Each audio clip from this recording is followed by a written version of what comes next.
Welcome back, everybody, for another deep dive. This time, we're going to crack open the book, 101 Powerful Ways to Use the Law of Attraction. Ooh. I'm really curious to see what we discover here. Yeah. Talking about, manifesting everything from happiness to, dream homes. Right. All through, the power of your thoughts. Yeah, this is definitely one of those concepts that just sparks a lot of conversation. For sure. So I think it'll be really interesting for us to break down what is this law and how is it actually presented, in this book. Okay, so the book describes the law of attraction as this idea that, attracts, Right. so your thoughts, whether you're, fully aware of them or not, they kind of shape your reality. Okay. Positive thoughts attract positive outcomes. Right. Negative thoughts attract negative outcomes. Yeah. It's like this cosmic magnet. Oh. It's like pulling in these experiences that match your dominant vibes. I like that. Yeah, the book uses that analogy quite a bit. Oh, really? Yeah, the magnet analogy. And I mean, while it is a simplification, Right. it really does, I think, capture that core idea Yeah. that your thoughts have a certain energetic frequency Oh, that is going to be drawing in corresponding experiences. okay. Of course, it's important to remember that this is not scientifically proven. Right. This is not a law like gravity. Yeah. This is a concept that has been popularized by a variety of spiritual and self-help teachings. So it's more of a philosophy than, hooded science. Exactly. And one that encourages you to kind of take a more proactive role in shaping your reality Okay. by focusing on what you want to attract. That makes sense. Now, one thing that jumped out at me was this emphasis on attracting happiness Okay. as the foundation for everything else. Interesting. The book even suggests acting as if you're already happy, even if you're not quite feeling it yet. It's like putting on a smile to trick your brain into thinking happy thoughts. That fake it till you make it approach, right? It might sound a little counterintuitive, Right. but there actually is some psychological basis to it. Right. When you think about the power of positive self-talk, for example, Yeah. studies have shown that simply by shifting your internal dialogue to a more optimistic tone, Okay. you can really influence your mood and outlook. So even if you don't genuinely feel happy in the moment, the act of smiling or, thinking positive thoughts can actually start to shift your state. Precisely. It's Yeah. like creating this feedback loop where your outward expressions actually start to influence your internal feelings. Wow. And then the book even takes us a step further and suggests certain actions to cultivate happiness. Oh, like what? Like watching funny YouTube videos to Right. attract more laughter into your life. All right, that's an assignment I can get behind. But Yeah. what about something a little more tangible, So- like attracting wealth? Right. So the book talks about vision boards, where you collect these images and words that represent your financial goals. Oh. And you really immerse yourself in this feeling of abundance. Yeah, the idea is to really create a visual representation of your desired outcome. Right. And not just see it, Yeah. but engage all your senses Wow. in that experience. yeah. So it's not just about seeing, pictures of fancy cars and mansions, but it's about feeling the emotions associated with wealth. Okay. The freedom, the security, Yeah. the joy. Right. By vividly imagining yourself already living that life, Okay. you're supposedly sending out this powerful signal to the universe. It's like planting a seed of intention and then nurturing it with positive energy and focused action. I like that. Speaking of attracting things, what about love and friendship? Okay. I'm single, so that chapter definitely caught my eye. All right. Well, the book emphasizes letting go of fear and insecurity when it comes to relationships. So instead of dwelling on past heartbreak or worrying about being alone, Yeah. it encourages you to focus on the feeling of being in a loving and supportive partnership, Okay. almost like you're already experiencing it. So it's about shifting your energy from a place of lack to a place of wholeness. Exactly. Like you're already complete and Yeah. you're just welcoming love into your life. Exactly. And this idea of radiating positive energy applies to attracting friendships as well. Okay. The book suggests identifying and releasing any limiting beliefs or insecurities that you might have about making new friends, and instead focusing on the joy of connection and shared experiences. Yeah. It even recommends crafting affirmations that are specifically targeted at those friendship anxieties. It's like giving your subconscious mind a pep talk, Yeah. reminding it that you are worthy of love and belonging, Yes. both romantically and platonically. And that ties into the concept of self-love as well, Yeah. which the book suggests is a prerequisite for attracting healthy relationships of all kinds. Makes sense. Because if you don't believe that you are worthy of love, Yeah. it's going to be difficult to manifest that in your external reality. Right now, there was another section that really intrigued me, and it's the one on passion and giving. Okay. The book suggests a connection between attracting abundance and not just wealth, Right. but abundance in all areas of life Okay. and giving to others. Interesting. It even claims that what you give comes back to you, multiplied. That's a fascinating concept. It is. And one that really does resonate with a lot of spiritual traditions, and it Yeah. goes beyond just material giving. Okay.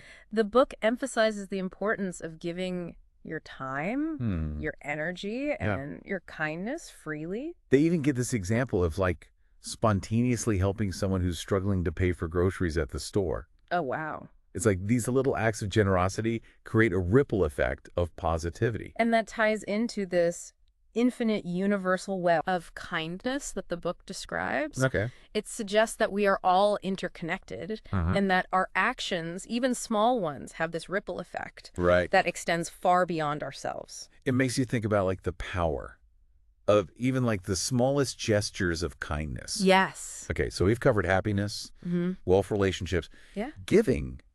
It feels like the law of attraction is being applied to every aspect of life. It certainly is a broad concept, and this book dives into quite a few specific areas. Right. But before we move on, Yeah. I'm curious to hear what you make of this section on fixing flaws through visualization and positive thinking. Yeah. It suggests that you can essentially reprogram your subconscious mind Right. to embody the traits you desire. Yeah. That one's a little more out there for me, Yeah. but I can see how it ties into this overall theme Right. of shaping your reality through thought. It's basically saying if you can change your thoughts and beliefs, you can change your behavior Right. and ultimately your circumstances. Exactly.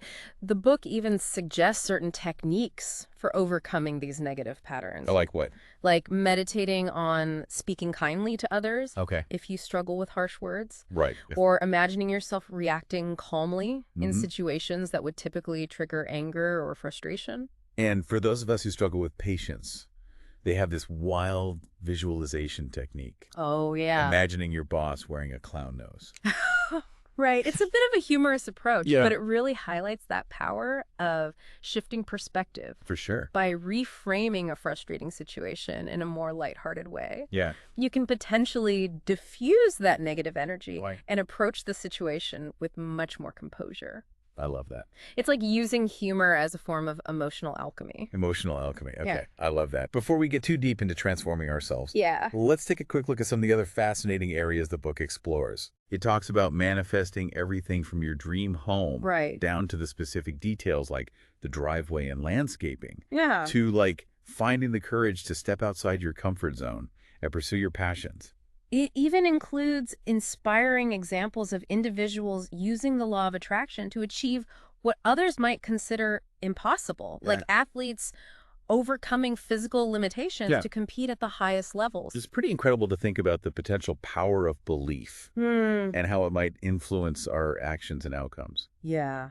But before we get too carried away with manifesting our dream lives, I think it's important to also consider the other side of the coin. Is it really that simple? Right. Can you just like think your way to success? Yeah. And like, what are the potential downsides of this approach? Those are excellent questions, and ones that we will definitely be exploring in the next part of our deep dive. Ooh. We'll be looking at some of the criticisms and limitations of the law of attraction, Okay. as well as the ethical implications. Yes. Interest of this philosophy. Okay, I am intrigued. Stay tuned.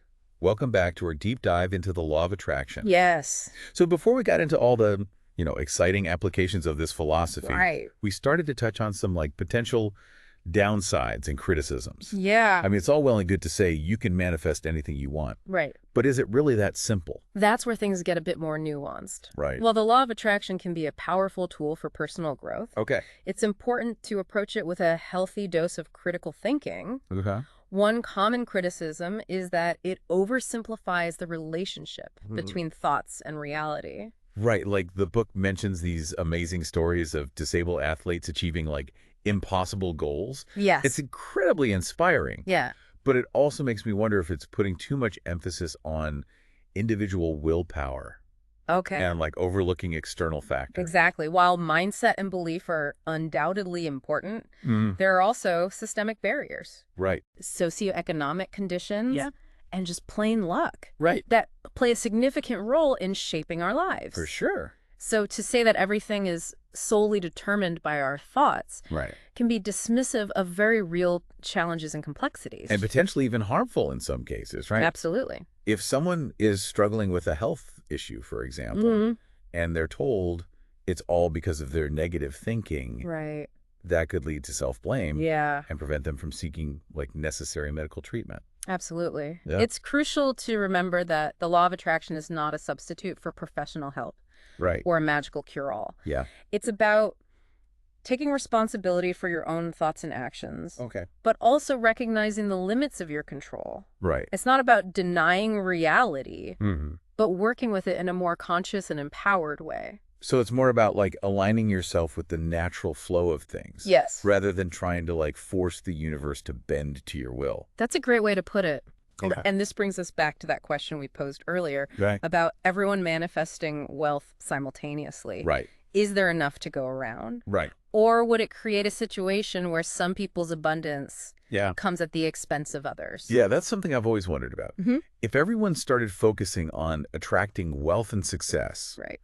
wouldn't that create some sort of competition? Yeah. A cosmic game of musical chairs Yeah. where only a few people could win.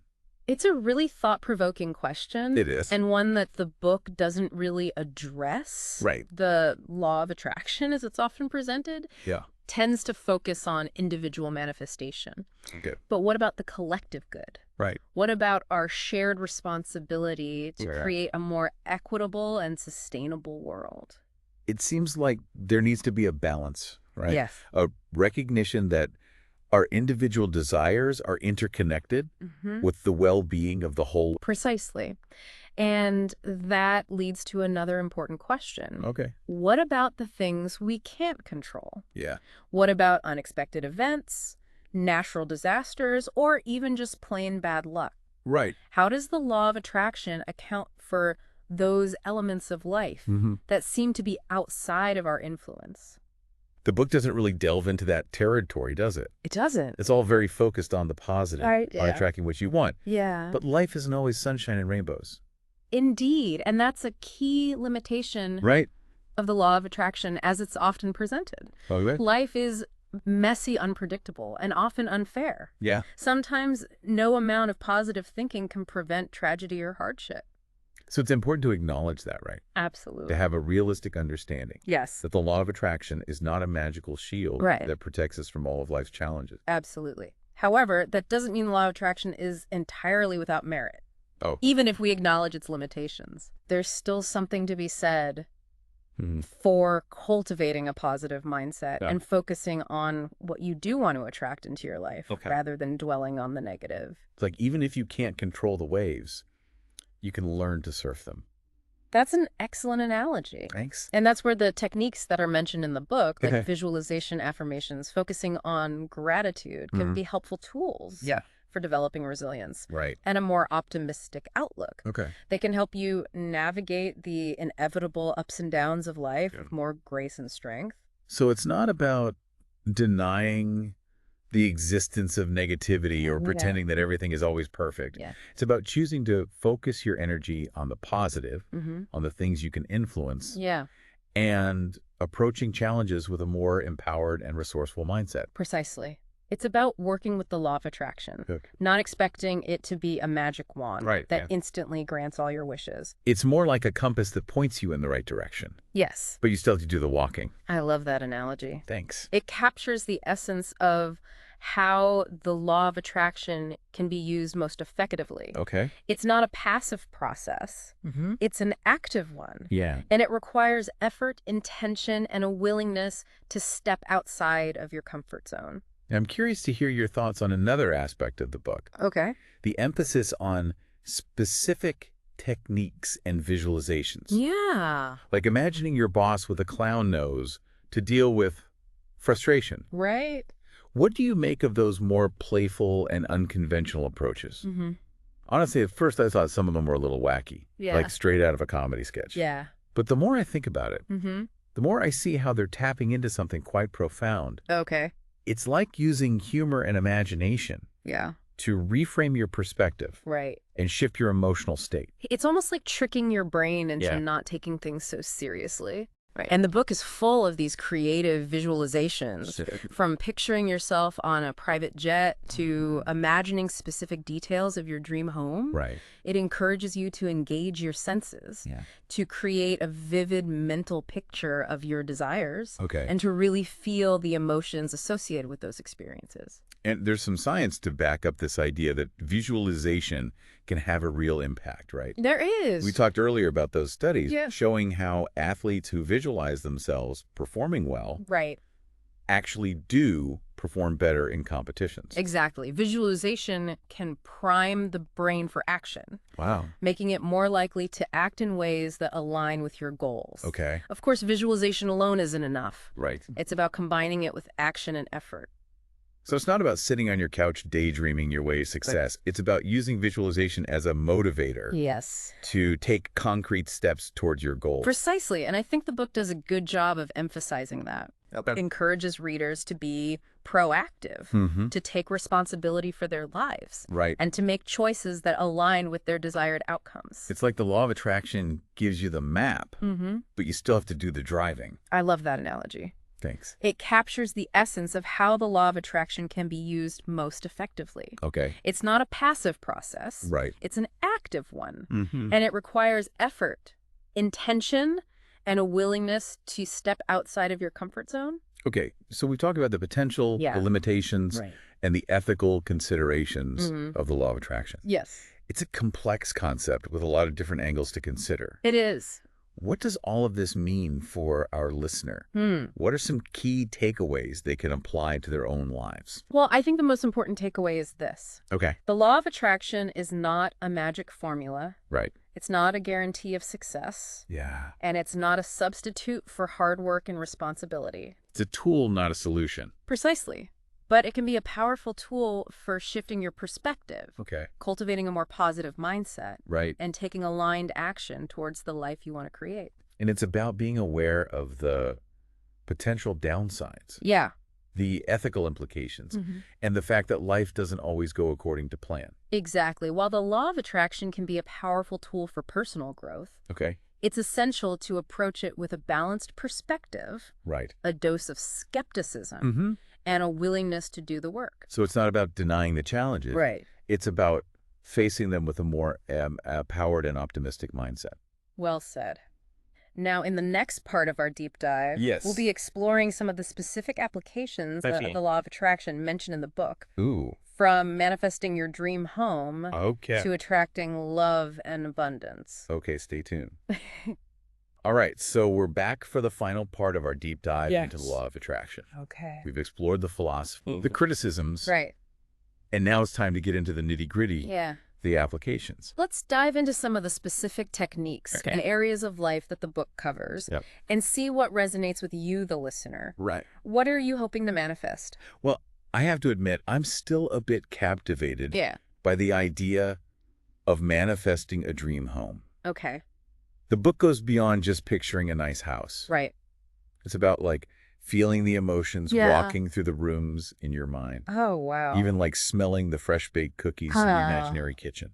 That level of detail is fascinating. Yeah. It suggests that the more vividly you can imagine your desires, Yeah. the more effectively you're communicating those desires to the universe. Okay. It's like you're creating a blueprint, not just with words, Yeah. but with emotions and sensory experiences. And it's not just about material things, Right. like houses, right? Right. The book also talks about manifesting courage, Yes. which feels super relevant for anyone facing a challenge Right. or trying to step outside their comfort zone. Absolutely. The book emphasizes taking small steps, Okay. challenging limiting beliefs, and celebrating each little victory along the way. Yep. It's about building momentum and proving to yourself that you are capable of more than you might think. It's like those impossible achievements of the athletes we mentioned earlier. Yes. They didn't just wake up one day able to do incredible things. Right. It took dedication, perseverance, and a belief in their own potential. The book uses those examples to show how powerful the mind can be in overcoming obstacles, Right. and it encourages readers to reframe challenges as opportunities for growth Okay. rather than roadblocks to success. You have a powerful shift in perspective. It is. And speaking of shifting perspectives, I'm curious to hear your thoughts on the section about overcoming negative habits. Okay. The book suggests using affirmations and visualizations to literally reprogram your subconscious mind. It's a concept that aligns with a lot of cognitive behavioral therapy techniques. Oh, really? It's about identifying those negative thought patterns that are holding you back and consciously replacing them Okay. with more empowering beliefs. So instead of thinking, I'm a terrible procrastinator, Right. you would affirm, I am focused and productive. Exactly. And then you'd visualize yourself like working diligently, Yeah. completing tasks with ease, Yeah. and feeling that sense of accomplishment. It's like you're creating a new mental script. Okay. One that supports your desired outcomes. Right. Rather than sabotaging your efforts. And this same principle can be applied to relationships, Right. whether it's finding love, Mm-hmm. strengthening friendships, Yeah. or improving communication with your partner. The book emphasizes the importance of focusing on the feeling Okay. of being in a loving, supportive, and fulfilling relationship. Right. It's like radiating that energy outward Yep. so that you attract people who match that vibe. So it's not just about finding the right person. Right. It's about becoming the right person. Exactly. The kind of person who embodies the qualities you are seeking in a relationship. And that goes for all kinds of relationships, right? Whether it's romantic love, deep friendships, Yeah. or even a harmonious work environment. Speaking of work, the book has an entire section on applying the law of attraction to your career, It does. manifesting a promotion, Mm-hmm. increasing your income, Yeah. even finding your dream job. I love that it tackles these very practical areas of life. You too. They even suggest things like dressing for the job you want, as if you've already achieved it. It's another example of that act as if principle Exactly. we discussed earlier. Yeah. It's about embodying the energy of success and aligning your actions with your aspirations. And they emphasize the importance of being clear about your career goals. Right, It's not just about wanting more money. right. It's about understanding how you want to contribute. Yeah. What kind of impact you want to make. That's such a valuable reminder. It is. It's easy to get caught up in the what, Yeah. the money, the title, the external markers of success, but it's the why that truly motivates us Right. and gives our work meaning. And having a clear sense of purpose Yeah. can make the journey so much more fulfilling, Right. regardless of the outcome. Okay, so we've covered a lot of ground, We have, from manifesting dream homes to finding fulfilling careers. yes. What are some final thoughts you want to leave our listener with as we wrap up this deep dive into the law of attraction? Well, I think the most important thing is to remember that the law of attraction is not a magic formula. It's not a guarantee of success. Right. And it's not a substitute for hard work and responsibility. It's a tool, not a solution. Precisely. Right. But it can be a powerful tool Okay. for shifting your perspective, Right. cultivating a more positive mindset, and taking aligned action towards the life you want to create. And it's about being aware of the potential downsides, Yeah. the ethical implications, Yes. and the fact that life doesn't always go according to plan. Even if you don't fully buy into the mystical elements of the law of attraction, Yeah. there's still value in focusing on what you do want Okay. rather than dwelling on what you don't want. It's about choosing to see the possibilities, Yes. embracing opportunities, and believing in your own potential. And that's something we can all benefit from, Right. regardless of our beliefs or circumstances. Thanks for joining us on this deep dive into the law of attraction. Yes, thank you. We hope it sparked some new ideas and inspired you to explore this concept further. Remember, the most important ingredient in manifesting your dreams is you. Right? Your belief, your intention, and your willingness to take action are what ultimately shape your reality. Until next time, keep those positive vibes flowing.